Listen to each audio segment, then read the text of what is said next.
Nya, pero ang number one, higugmaan ninyo ang Diyos. Kaya kung nahigugma tuod ka pag-ayo sa Diyos, tumanong ninyo ang iyang napulo sa Diyos. Karon, pero sa New Testament, nag-mention diya o spiritual matter din, ang soul.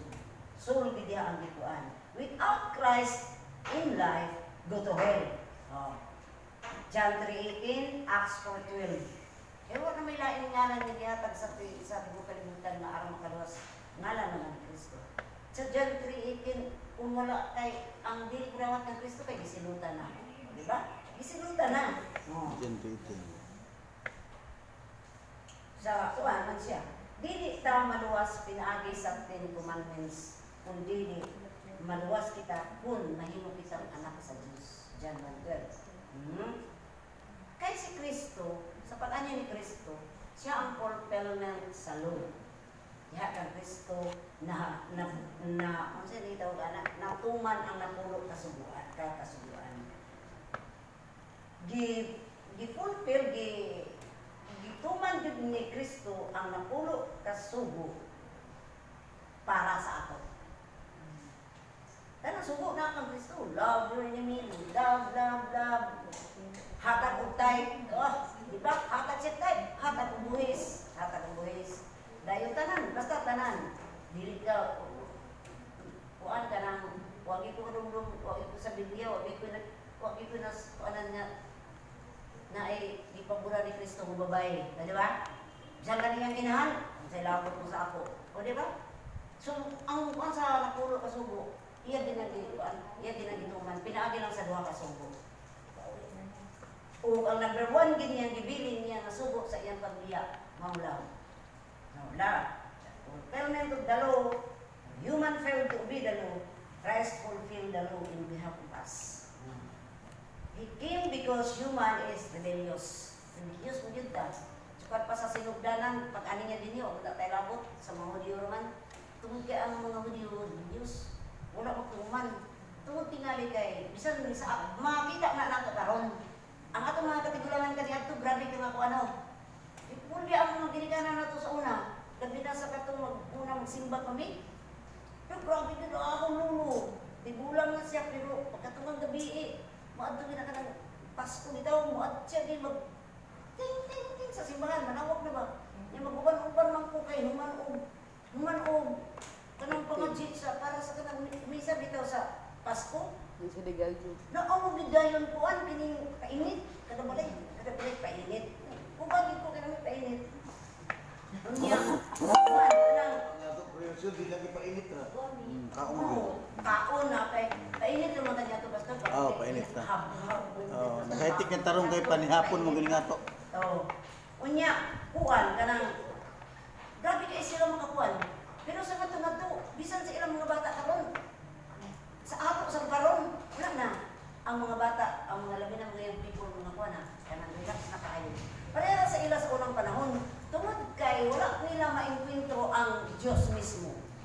Wala nila, nangamatay naman nila mga katigulangan, wala ka nikaabot dito sa promised land. So katong mga istorya, pero kakuan pa sila, ibutang sa agtang, ibutang sa bata, di ba? Pag-abot sa katapusan ng henerasyon na, nabungkag na ang ila, nakuha na sila, nagkabay-bay na tulugay, labi na pagminyo nila sa gidilit, nagminyo sila sa gidilit, nagkuha na sila ang mga Diyos-Diyos. Lain-lain na ilang ituan. Sa ato sa karon, mga atong mga batan, dilit na tayo makakuan.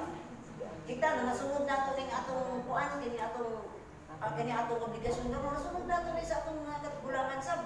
Nakita na ito ang atong mga kuan, mga katigulangan din sa unang panahon nga nangamatay na. Nakit kung kaya sila. Usa sa akong di madumuduman, sa usa sa akong di na kabalimtan na bisang pag tuwa sa postel, abot sa balay kay usa pa man sa una ang prayer, dili na prayer cell, prayer meeting. Number 1 din ang mag-una, si Solomon Silis kung sinang ulang. Tigulang na sila, ang akong to sinang ulang, pero kada prayer meeting, di dito absent. Abot na tabon kay, kuwan man, hindi mo man to, akong to bahina. Diyan ako nakita ka ng ulang, grabe mo unang. Isang tigulang na siya, ang akong dito. Una din na siya, og sinong Solomon Silis. Inato to sinong Solomon, kuwan to, kanang, tungkol sa ilang lahi kayo sa ilang bagay Ulitaw pa si Romil. May pagka-rumil-rumil ko siya. Ulitaw palagi si Romil. Oo, niya si Rocky may duwat. Si Rocky mo na yun. Solomon. Oo. Niya, ang medyo sinuntian mo, binakang nung Solomon, ang kang Romil. Pero, di na-absent ko sa mga activity na. Grabe dito sa Solomon. Kung ano siya, o si Nangulang. Pagkawata Si nila, Romil sige absent manggod. naagyapon, pero medyo nagkakuan-kuan na. Hantod gano'n sa atong henerasyon, dili na kayo. Ang atong mga kuan, ang kapuno na kayo. Bisa ang atong mga anak, naglisod na ta. Unya, alimitios man sila, no? Ang kuan kayo ka nang wala kayo kulang kayo tagugma. Nadiin mo ka na ang pinakadako masugo na bili ni Kristo sa alisir siya kaya. Love, buwan na na. No? Kung wala si Kristo sa atong kinabuhi, hell kita. Diba? Acts 4:12 begini. Mutuo kita ang mga Kristohanon. Mutuog yung mga Kristohanon. Mutuog yung hell. Sa mga wala maswito dire, labi na din ka sa Pilipinas, wala na relasyon sa Diyos. Relax na sila. Relax kayo sila. Tungod kay, wala pa man sila siguro. Basin na ilang, basin na ilang. Inara ba? Kanya, mutuo sila sa dili. Ang inferno, tinuod yun. Tinuod yun ang inferno. Pero kita mga magtotoo, nahibalo nga ang hell is real. Sa Luke 16:24. Mauman gani, nga aron ang tao, dili magkaato sa inferno, dapat mo rin kamatayon na pag-antos, dili mamatay. Sa gusto pa mamatay, Mark 9:42, grabe ang inferno. Mag-outreach yun ta. Mag-outreach yun ta. Kristohanon nga dili mag-una-una kay hell, kay una-una kay langit ra. Dili na mag-outreach. Bahala ko diya. Talangit ko. Anak. Pero kung ang mga Kristohanon, Wala award. Hmm? Wala award sa langit. Wala. Labi na kung mga leader, witness din na sila. Sure din na sila. Biyaan din nila ang ilang pila naman isa ka oras sa pagbiya para lang witness. Yan na dali. Labi na mo din mo. Kay iya na sa Ginoo. Mo witness gina kay dili lalim ang impirno. Luoy man pud ang mga tao, kung wa tay kaluoy sa tao kinali, dili ta. Pero kung may kaluoy ta sa tao, mo bitaw mga yutan. Ay mo mao kaluoy sa sinasing sa tao. Aron nga makauna mga manigulo gid nga naka-share lang sa dili. Mutuo sila sa dili basta naka-share ta. Kay mo man gisugod sa Ginoo sa ato. Kay wala dili ang sugo ni Kristo nga pag tugluan ninyo sila o bautismo sa ngalan sa Ama sa Anak sa Espiritu Santo. Tungod kay ang usa nga pag-ani ni Kristo dili siya gusto nga na usa malaglag. Kay kung mingon siya nga kamo nga ako mga kuan mga tinunan mo dawat sa ako. Mura man yung maluwas. Ang dili mo dawat dili man gyud maluwas. So kay gusto man niya maluwas ang tanan. Mo nang gisugo niya sa ato sa Matthew 28:19. Mauna na. Makauna ta ba nga? Kinahanglan gid ay witness ta. Labi na nila mga pamilya.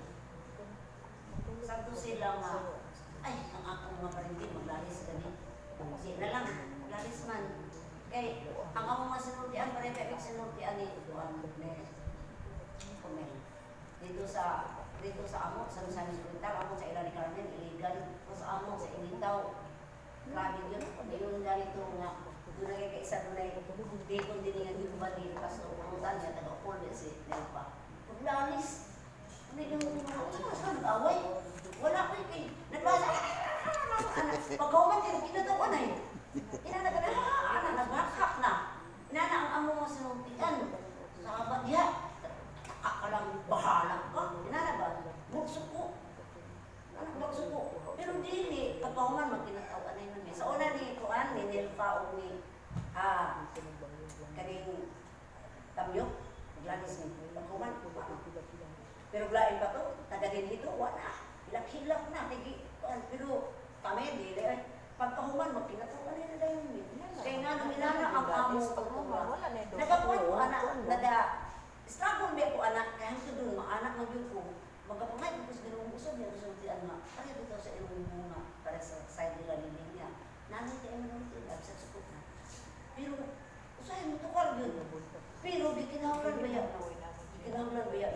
gising. Ikinanglan na siya.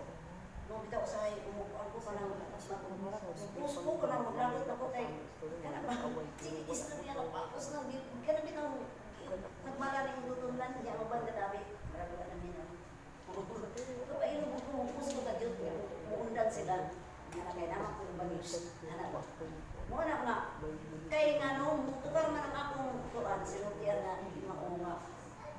Mamiyaw sa udyot, ay, tabaw lang takani, nalagit ako magmunda. Pero, wala man to sa buhok. Dili bitaw dalang magdumok kay pagkahuman. Paano masabi ko? Ingon na. Muna nga, kung ang magtotoo, kuan kita na ikaroon, subject bida ikaw nga, witness me. Isang mo binato ang maing balita. Wato ta ang kuan gani, ang ato gani kuan, suok-suok sa kalasanan. Mga betar ka suok-suok sa kalasanan, nagtamok-tamok sa kasapaan. Wala pa niya, kita ito doon nga, kuan kaayo. Bisan gani na niya sa doon, gani sa mana na. Aron mo lang may perno, mga anak sa Ginoo, magsang. Ako ta, salamat